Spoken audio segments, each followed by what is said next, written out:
it's Linda Fox. I am senior reporter at PhocusWire, and I'm at the studio at the World Aviation Festival, and we are in partnership with Pros.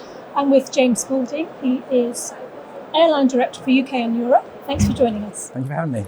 So sorry, I should have said Tripcom, airline director. So just take me through how Tripcom fits in. First of all, with Skyscanner, because obviously Ctrip acquired Skyscanner, and then there was the Trip.com acquisition. I think that's coming up for 2 years now. Correct. So just how has it all kind of evolved, and how does Skyscanner sit with Trip.com? Yeah, great question. So from our perspective, Trip.com is the international OTA for Ctrip Group.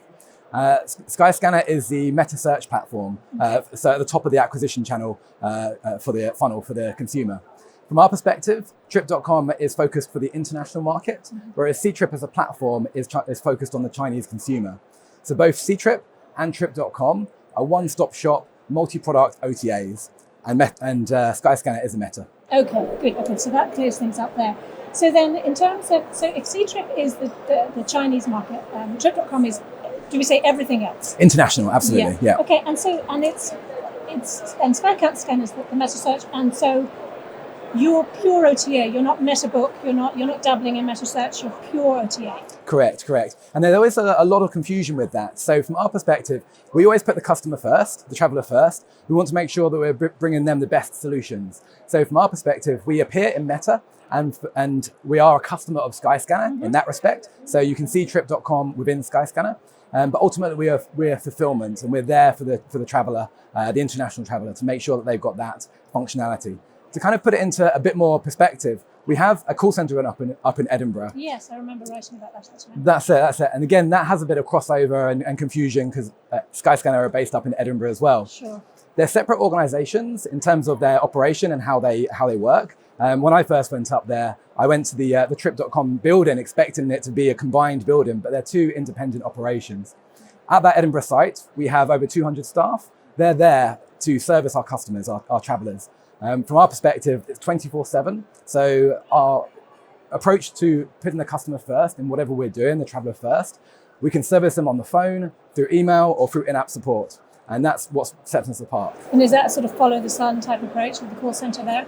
We have multiple call centers. So from our perspective, the Edinburgh one is the leading call center for all of the European markets. So it's multi-language and supports all of our European calls. But yes, correct. We do have other support functionalities in the other call centers that we have across the globe. So you are airline director for UK and Europe. So just when you go out talking to airlines, partnering with airlines, are you acting for the whole of Ctrip? Are you acting for Skyscanner, or are you purely acting for Trip.com? What does your role kind of involve? So my role is leading the airline relationships in this market. So from our perspective, I'm speaking to any carriers from a OTA perspective for Trip.com or Ctrip, mainly Trip.com because for us, that is a brand that we're promoting in this market. It's for the international consumer, so we're making sure that the airlines know what we're doing and how they can partner with us and how we can do different collaborations. That can be anything from ancillary opportunities, it can be NDC connectivity. Really, it's making sure that whatever the airline is offering, that through Trip.com, we're putting that service into the OTA space through Trip.com. Is it hard to get, to sort of knock on the door of airlines? People know Skyscanner, they know Ctrip, but they may not be as familiar with Trip.com. Is it hard to get those doors opened? It's not hard to get them open. From our perspective, there's still a lot of education that we need to do. We're still at the start of our journey. Sure. And like you say, there is that kind of confusion about who is Trip.com, Skyscanner, and how does that fit into the Ctrip group. From our perspective, we're the number one OTA in China. So for our Chinese consumers, we have a 50% market share in that market.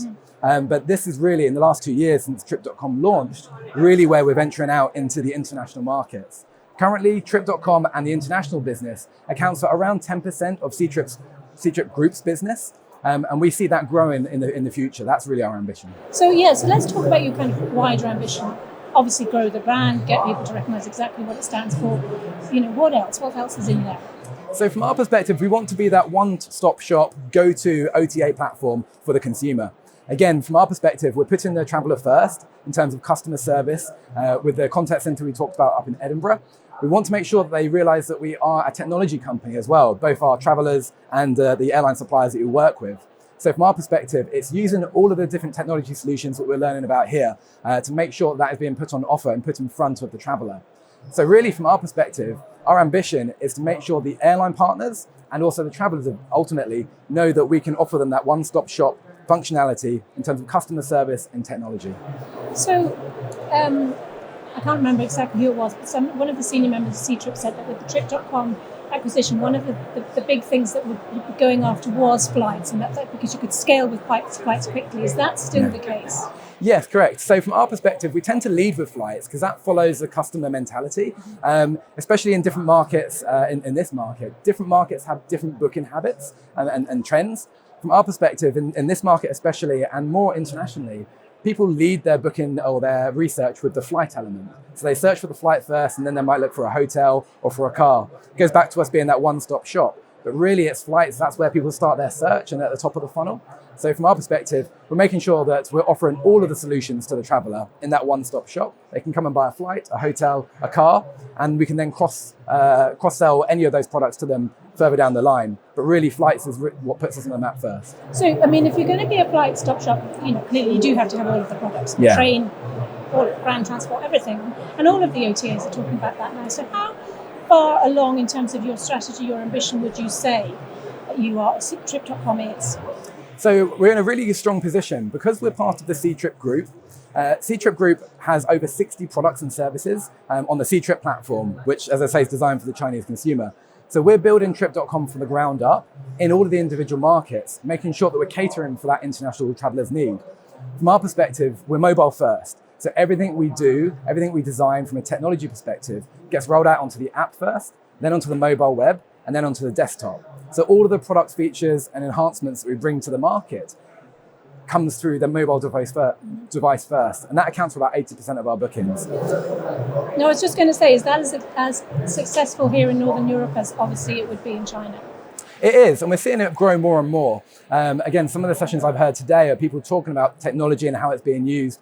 One of our strengths is the data and the AI we have behind the scenes, making sure we're doing correct matching for the customers' products that they're buying. Again, going back to what C-Trip offer, they have a full range of content. So it's bringing through the right elements at the right time for this market and building that at the right speed as the market gets used to Trip.com and knows who we are. So far in the sort of Trip.com new journey, who would be the greatest customer segment, like in terms of geographies? In terms of geographies, we've grown Trip.com internationally in Asia first, mainly because that was the home markets for the Chinese consumer, and people in those markets were aware of the C-Trip brand, so it was easier. That was kind of the low-hanging fruit. That was the easiest markets for us to work with at first. We did a lot of that growth in 2018, so we're still now moving on to developing that even further, and now we're stepping into Europe. So the UK has been our first steps in this European market, and we're focusing on, in 2019 and going into 2020, on building that European business. And then beyond that, we'll look at the rest of the world. And how big do you think, in terms of it might, when it all settles, how big will it still be always Asia, kind of growth, or do you see European market as a big opportunity? We see the international travel as a big opportunity for ourselves. As I said earlier, 10% of our business comes from international markets. We want to grow that percentage in terms of the C-Trip group business. And at the same time, that will grow on top of the C-Trip business for the Chinese consumer in mainland China. So from our perspective, China is a booming market. It's grown from strength to strength, and that will grow. But we see the percentage increase coming from the international markets more than the China market. Another comment made by one of the senior members of the C-Trip team was this idea of the personal travel assistant. How does something like Trip.com sit into that strategy? Yeah, it's a really good question. From our perspective, everyone thinks of an OTA just being a point of book. So you can book your flight, you can book your hotel, as we talked about earlier. We really look at the holistic traveler experience. So from our perspective, we're supporting that traveler through the customer service at every element of every stage of the journey. So they might book their flight and then decide they want to add an ancillary product to it, a bag or a seat assignment post-purchase. We can do that. Even down route, we have tickets and attraction tours so they can purchase that when they're in destination, all within the app in itself. The beauty of it is it's always in their local language for the consumer and in the local currency. So wherever they are, they can select that, they can change that. We have 19 different currencies and 23 different languages that we support. So from our perspective, you can be anywhere in the world and it will be customized to yourself. We're looking at beyond that as well. So two of the really good features that I find great within the app is within the landing cards. So we've all been on a flight and you get given a landing card and you have to scrabble around trying to work out what information you need to fill out. Exactly, yeah. Within the app itself, it will give you all of that information pre-populated, so you can just literally copy it across for itself. So there's lots of small things. We have traveler checklists in terms of what you pack and do you need a visa for this destination. We're really looking at that whole experience, that whole journey from start to finish to make sure the traveler is supported rather than just can we get a booking. James, thanks a million for joining us. Thanks for having me.